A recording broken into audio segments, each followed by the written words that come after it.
They say the heart wants what it wants, but what if it wants more than one person? And what if those people want other people too? I'm Claire, 28, and I'm about to blow up my love life in the name of romantic science. It all started on a wine-soaked girls' night, somewhere between our third bottle of rosé and a heated debate about whether Ross and Rachel were really on a break.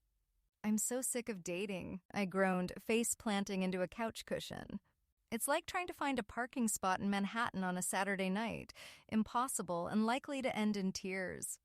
That's when my friend Zoe, ever the provocateur, dropped a bomb. "Have you ever considered polyamory?" I lifted my head, squinting at her. "Polyamory?" "Polyamory," she repeated, a mischievous glint in her eye. "Multiple romantic relationships, all consensual and ethical. No more choosing, no more FOMO, just possibilities." Maybe it was the wine. Maybe it was the disaster of my love life. Or maybe it was the way Zoe said possibilities, like she was opening a door to a world I never knew existed. Whatever it was, I heard myself say, "Tell me more."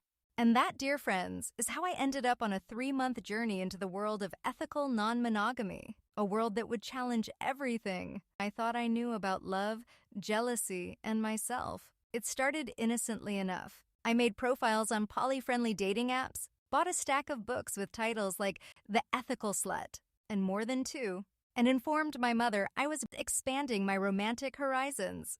She thought I was joining a book club. Oh, sweet summer child.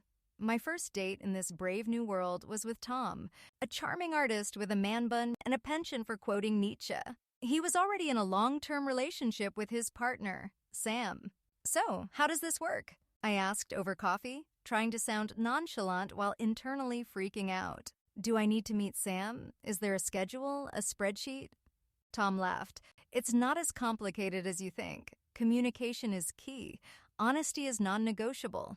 And yes, there might be a shared Google Calendar involved." As I left the cafe, my head spinning with new terminology and possibilities, I felt a 1,009th of excitement and terror. What had I gotten myself into? Over the next few weeks, I dove headfirst into poly waters. There was Michael, the corporate lawyer with a dominant streak who introduced me to the world of kink. Sarah, the free-spirited yoga instructor who taught me the art of tantric meditation and other things. And Avery, the gender-fluid programmer who challenged my notions of identity and attraction. For a while, it was exhilarating. I was living in a rom-com on steroids, with dates every night and enough drama to fuel a Netflix series. I felt liberated, empowered, like I was sticking it to the patriarchal notion of monogamy. But then, the cracks started to show. It happened on a rare night when I was alone, scrolling through my phone. Tom was on a weekend getaway with Sam. Michael was at a work conference. Sarah was on a spiritual retreat.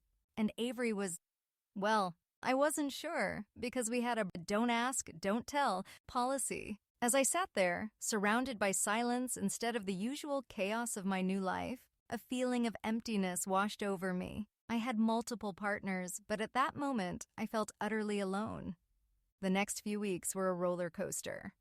I found myself juggling not just dates and personalities, but a complex web of emotions I wasn't prepared for. Jealousy reared its ugly head, not just mine, but my partner's too. There was the night Tom canceled our date because Sam was having a crisis.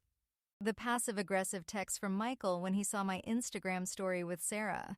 The awkward run-in at a bar when I was with Avery and bumped into, well, everyone else. I was living in a Venn diagram of romantic entanglements, and the overlapping parts were becoming a mess. The breaking point came at what was supposed to be a fun, poly-friendly party. Picture it, a loft in Brooklyn, filled with ethical non-monogamists in various states of undress and inebriation. I was there with Tom, but Michael had shown up unexpectedly. Sarah was in the corner, looking hurt because I'd forgotten our plans. And Avery was flirting with someone new, sending pangs of an emotion I couldn't quite name through my chest. As I stood there, a cocktail of conflicting emotions swirling in my belly, I overheard a snippet of conversation. "And Claire? Oh, she's our unicorn. We're so lucky to have found her." Unicorn. The term hit me like a bucket of ice water. In the poly world, a unicorn is often a bisexual woman who joins established couples. A fantasy, a mythical creature, not a real person with real feelings. Is that all I was? A unicorn? A collection of fantasy fulfillments for other people? I stumbled out onto the fire escape, gasping for air. As the cool night breeze hit my face, I had a moment of clarity. In trying to love without limits, had I lost myself entirely? The next week was a blur of difficult conversations, tears, and soul-searching.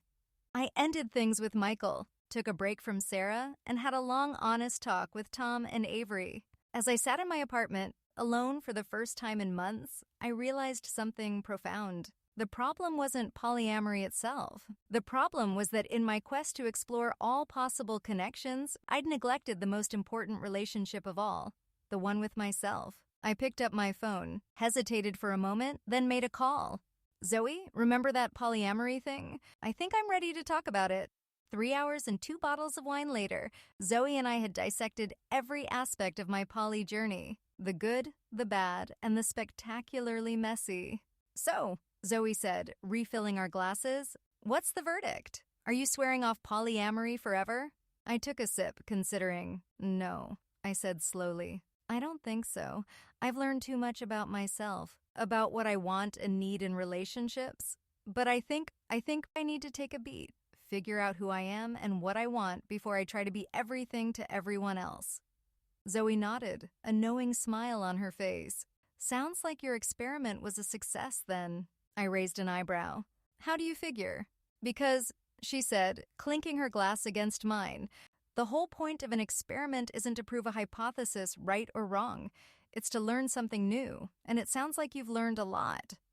As I fell into bed that night, pleasantly buzzed and emotionally drained, I couldn't help but smile. My polyamorous experiment might be over, but a new experiment is just beginning. Project Claire, a journey of self-discovery and self-love.